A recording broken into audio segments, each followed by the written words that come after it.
thầu hay bao tầng ngoài nha hay cái ý hai lối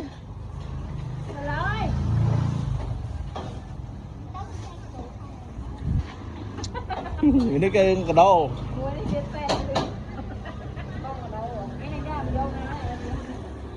tất cả mấy cá đồ vì ô đỏ còn thâu rồi còn thâu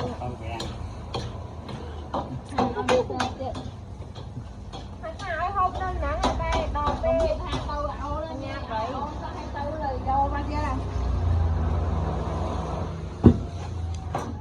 mồm nó tép phía trên cam mà mồm